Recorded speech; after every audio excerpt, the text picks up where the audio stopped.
Today we make history. Bienvenidos!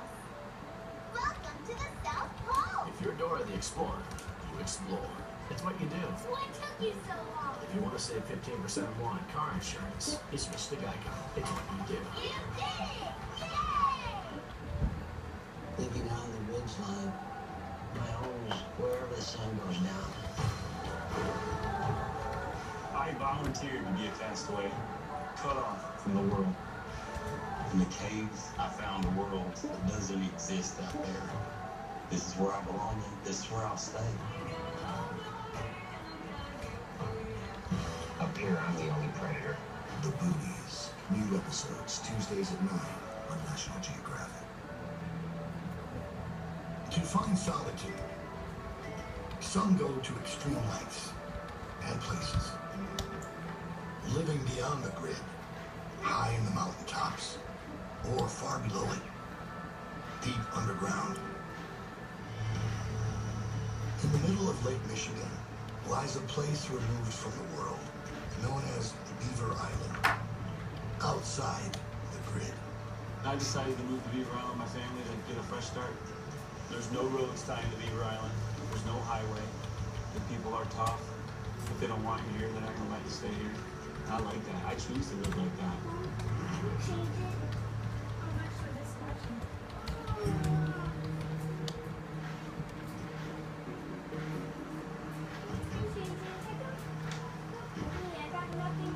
Probably the most special thing in terms of what I wanted to move here was the lack of population, simple living.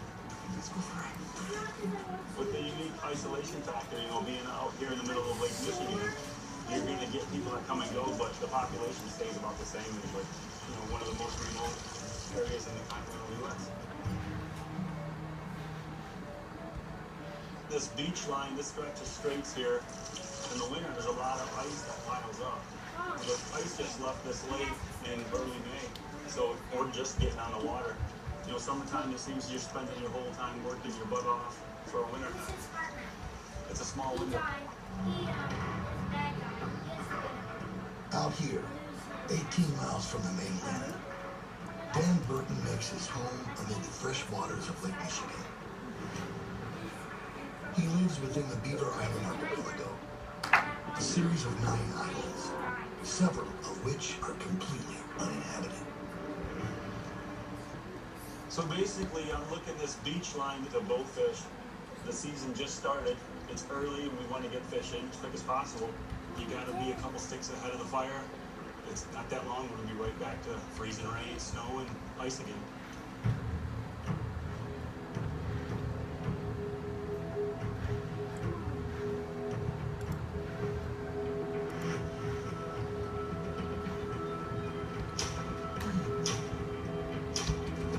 Seasons change when the water's warming up. Fish come in here to bed down and to eat, so they're coming right up to the banks. It's nothing to see a 36-inch pike or carp, big bass. It just takes patience. You got to kind of sit around and just wait, let them settle back in. Oh, you see, there's one coming in right over here. Ooh, ooh, bang, got him. Yeah. Nice. It's nice when a plan comes together.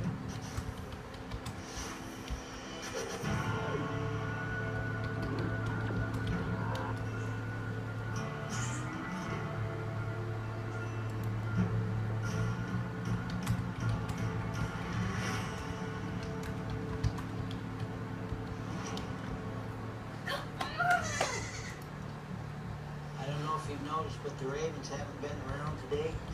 We're usually here. I think they know there's a fire somewhere. Tiny Mosey. Maybe you ought to move it too. You all gotta get to a safe place. Beyond the grid, in western Idaho, wildfires are now threatening areas less than 1 mile from Bear Claws County. I can't do smoke and dust, so it's a big factor for me. My lungs are bad.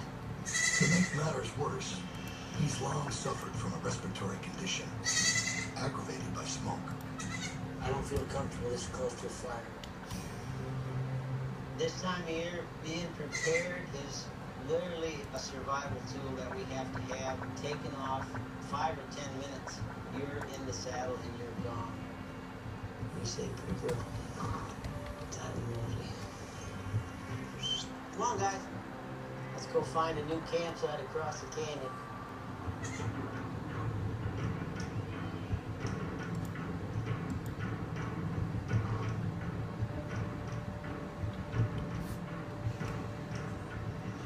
Bear Claw will ride approximately 8 miles west, even further beyond the grid, to ensure a safe distance from approaching flames. Come on, boys. He relies on his horses, Oh yeah, I Rainbow love and this Johnny, part. to move along the ridge lines, navigating steep terrain. These horses take me or wherever I want to go. All you got to do is spend enough time with them and they know what the scoop is. I think they know there's a fire somewhere. I know it's time to mosey. Oh, man. That's smoke.